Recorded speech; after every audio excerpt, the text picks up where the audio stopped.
Hey guys, welcome back to my channel.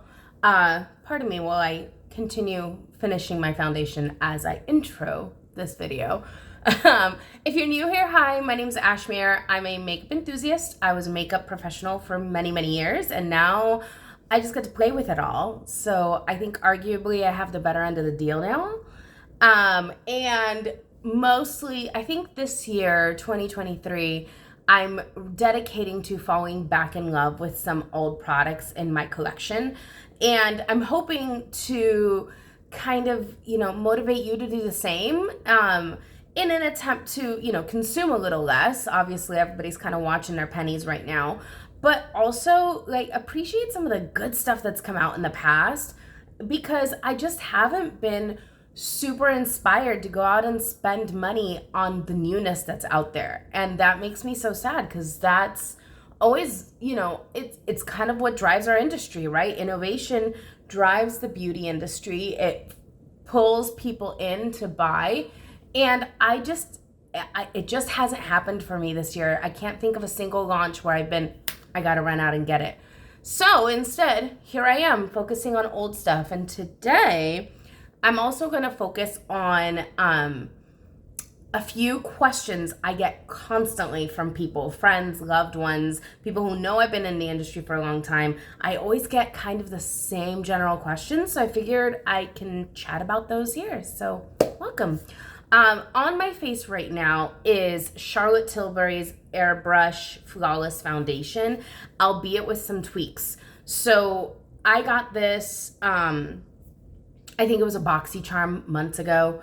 So I was like, I obviously have to try it I think it was an add-on. So I picked it out, I purchased it. It's entirely too yellow. This shade is 10 Neutral and it is so yellow that I cannot wear it on its own. So today it's mixed with a little bit blue pigment, mixing pigment from LA Girl, to try to tone down some of that yellow, and it did an okay job. It's definitely toned down a bit, but it's still much too yellow. I may have to pass that forward. It's also a little bit dark for me, so if I start losing my tan, I can't even play with it.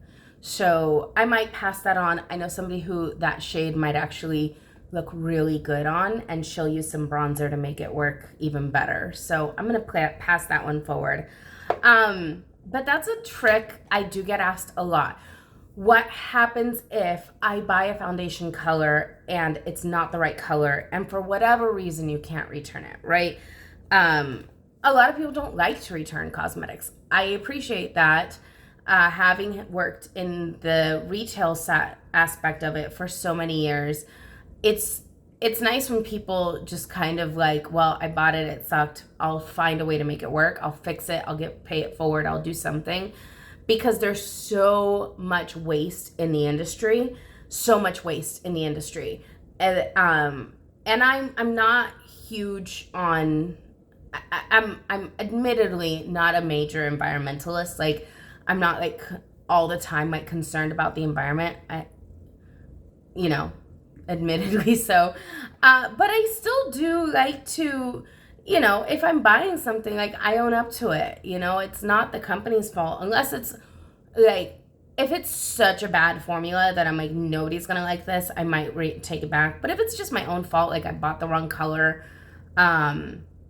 whatever, I just kind of own it and I fix it. So I do like to do that. I fix a lot of foundations. Y'all saw me a few weeks ago when I tested the Revolve serum, which was the absolute wrong color for me. Ended up making it work, adding some bronzer. I later in the week actually mixed this with the Charlotte Tilbury and got a decent shade match for me when I mixed the two. However, it did change the formula of both, and I'm not sure that I liked how it felt on my skin. So that is something to be aware of when you mix and match foundations. You might change the formulation, and so it might not work as intended. But you can still play with them and see. Oftentimes, if I don't like the coverage of something, I'll mix it with a tinted moisturizer, because then it shears it out ever so slightly. and then I'm happy. So yeah, you can absolutely fix it. Don't be afraid to buy a color and be like, oh my gosh, what do I do now? And it's always easy to, bronze up, if you will. I feel that it's so important to understand your undertone, what your undertone in your skin is, because that'll help you in purchasing foundations. If you tend to have more yellow in your skin, lean towards golden shades. That way, no matter which way, even if you're a little bit off on the color, you can always bronze it up, or sheer it out if it's too dark. Something like that, it'll work. If you buy an opposite, so I'm very neutral with leanings into yellow. I prefer a warm tone to my foundation, but sometimes I really want to try one and all of the undertones are pink. It works. It doesn't look quite as natural, but you can still make it work. So I'm gonna pause for a second, put on the brows, because y'all know I can't do that while I talk, and I'll be right back. Okay, we're back. I feel more human. I always feel more human when I put my brows on. It's just a thing. So I think the most popular question, hands down, I get asked all of the time. I used to get asked this when I worked in store. I used to get asked this by clients when I did their makeup. And hands down, most popular question is, do I need primer? Face primer, eye primer, whatever it is. I get asked that question all of the time. The answer is not so simple. The answer is yes and no, right? So the answer is, how well do you take care of your skin on a regular basis? So if you're a skincare person and you take really good care of your skin, you make sure you wash your face every single night, you moisturize it well for your skin type. So therefore, when you're getting ready in the morning, your skin is already balanced because you have taken care of it, doing everything you need to do for it, then you are less likely to need a primer. The caveat to that is obviously somebody who is super oily. There's plenty of people who get tons of oil in their T-zone. There's plenty of people who are just oily everywhere all the time. And I say to those people, lucky you.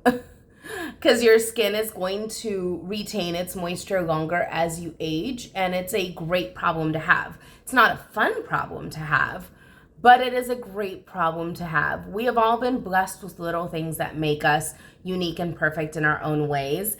And as long as you embrace what your skin is and how to take care of it, you'll have a much easier time applying your makeup. So if you're somebody who is very, very oily, then you will find the need for a primer it'll be much more necessary for you. And then you will probably like mattifying primers a lot. I think the industry standard that kind of everybody loves is Porefessional by Benefit. It does a great job.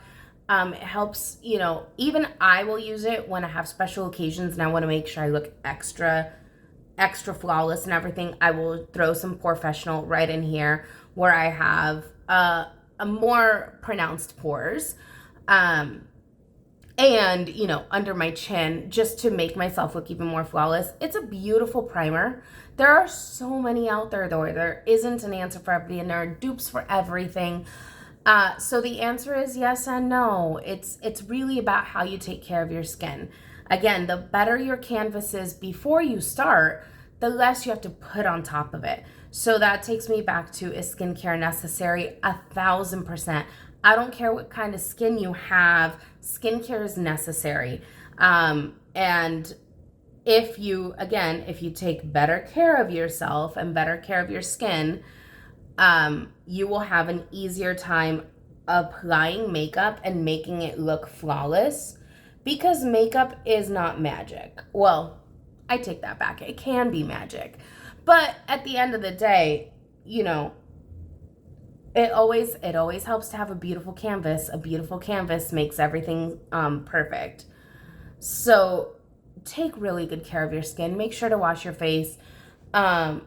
Make sure to use sunscreen if you're going outdoors. I'm a big proponent of hats. I wear a hat when I'm at the pool. I love to go out in the sun. I'm in the sun constantly, and I just, I make sure my skin is covered, my face and my chest. I try to make sure they don't get a lot of sun, because then it's easier to match them, and also I'm not aging as quickly.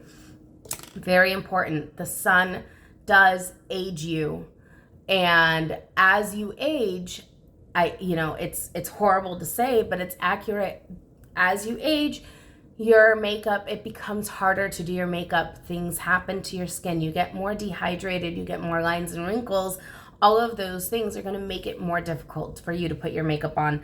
And it'll make it more necessary to maybe need a primer. So make sure you're taking very good care of your skin. As far as for which primers to choose, this is the next popular question, is what primer do I use? It is such a personal thing. So much of makeup is personal. Every ad campaign, every brand is trying to tell you that their primer is perfect and perfect for everybody, and I can tell you that they are not. I've worked in the industry a long time. I've done a lot of makeup, and there's just a vast difference with how makeup plays on people's skin. I mentioned Benefit's Professional. When I was doing makeup professionally, I did find that was a great primer for most people, not all, but it was an easy primer to use for most everybody. So it was always in my kit. But it depends on skin type. I still had to have a separate one. If somebody was very dry, I maybe had to have a moisturizing primer. I am a fan of the Smashbox primers. That's kind of how Smashbox got its name. What they became known for was their primers. I think they have entirely too many now, but there's a lot of great ones out there. Drugstore brand, obviously e.l.f. is known for their primers. Full disclosure, I used to work for them. I don't anymore. I get nothing from them, but they do have some really great primers on the market, and they're economical. So great place to start if you're not sure. I do say primers who claim to have skincare benefits to them, take them with a grain of salt. The same with a foundation that claims to have a skincare benefit. Any makeup product that claims to also be skincare, take it with a grain of salt. Good makeup is not penetrating into the layers of your skin. Good makeup sits on the surface of your skin. Good formulations. That's what they're designed to do, is to stay there, right? Not to be absorbed. So anything that says, oh, you're going to get the skincare benefit from it, you might feel or see that your skin looks really pretty when you're wearing it, and that is a benefit. Is it seeping into your skin cells and giving it the food that your skin needs? Arguably, I would say no. So, paying a premium for things with like vitamin C primers, niacinamide primers, all of that stuff, and paying extra for it, I don't think it's really worth it. Eyeshadow primers are another, they're on that same level, on that same spectrum. I get asked about them a lot.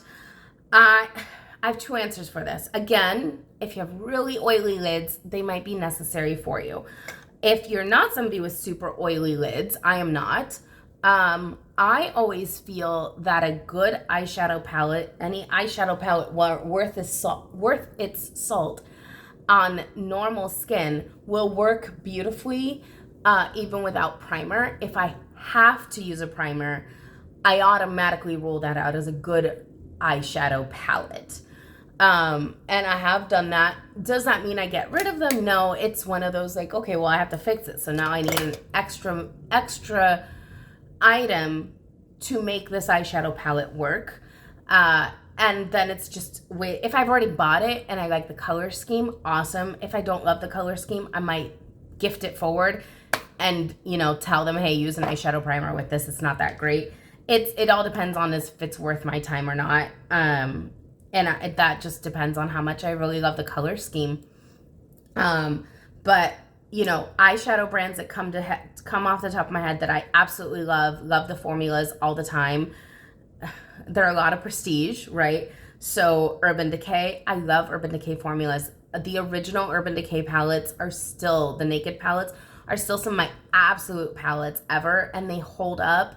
I know I'm supposed to get rid of them. I've had it for 13, 14 years. I don't care. It's not going anywhere. I'm keeping them. Natasha Denona, amazing eyeshadow palettes, great quality. Don't skip. Just fantastic palettes. I'm looking at my palette library to remind myself of Smashbox palettes. I said they're known for their primers, which is true. That's how they got their name. But they're small. They used to be these flash focus. They looked like a flash bulb for a camera. Were these little quads, and now they've made them into little mini 6 pans. Those palettes are so underrated. They're so good. Definitely worth their weight. Fantastic. Off the top of my head, those are the ones I absolutely love. Drugstore palettes. Ironically, I mean, for what you're spending, Essence actually makes really nice ones. e.l.f. again with their $3 bite-sized shadows. Not all of them are hits, but they're $3, and for the most part, they lay down really well. And Sephora collection palettes, they're only, I think, $10. But those are actually really good formulations. So highly recommend the Sephora ones if you haven't tried the Sephora branded palettes, eyeshadow palettes. They have little mini ones that are really fantastic. So yeah, totally recommend. The next question I get so often. I used to get into stores constantly, get it now from friends and family all the time, is about setting spray. Is it worth it?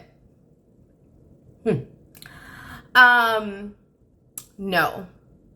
And I'm sure that's a hot take. I'm sure there are people who would die on a hill arguing with me. I don't think this is necessary. I have worn makeup my entire life. I will forget setting spray. I feel like my face is not done, but my makeup stays and it's fine. Again, I have very normal skin. I'm not super oily, even in this humid climate. I'm pretty okay. So maybe, and I'm saying this as going, I'm somebody who has more oily skin, will see more benefit from things like primers and setters and all that stuff. So I will say there may be a few primers out there or setters out there, setting sprays that are worth it, especially if you're oily. Urban Decay All Nighter is one I can think of. But do I think it's worth $38? No. Do I think you could find a drugstore dupe that'll probably do the same? Yes, because at the end of the day, setting sprays are really just alcohols that set your makeup. They kind of get rid of the moisture.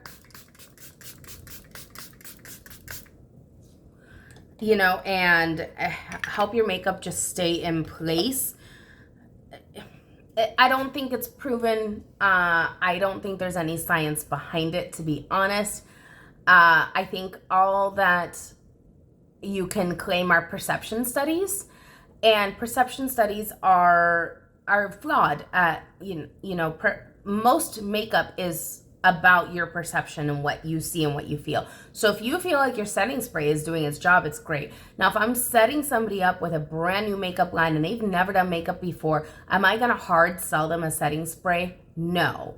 Did I when I was at the counter because I needed another item? No, I probably sold them something useful like a pencil sharpener. I just don't believe in selling people something they don't necessarily need just to make an extra buck. And I won't do it here either, even though I no longer, my job isn't to sell this stuff. I just don't think setting spray is worth its money. Now, I like using a setting spray just because I like the feel of it on my skin. Does it have a benefit to my makeup? I don't think so. Um, it's not like it's harder to take my makeup off at the end of the night. It's not like, you know, I have, like I said, I've gone out and done a full face of makeup and forgotten setting spray, and my makeup has looked exactly the same as when I remember setting spray. So, but again, perception. Take it with a grain of salt, but I wouldn't sell it to you if you were my client and you wanted some honest, good recommendations. I would not, honestly, it wouldn't be one of the top 5 products. Now, if you're telling me you absolutely want one, and then I can pick out which one I want to give you, 100% I have ideas, but I don't think they're necessary. It's just me. So if you're out there and you're thinking, oh man, I don't have a setting spray, my makeup's never going to be it, don't worry about it. You're going to be fine. You're going to be fine.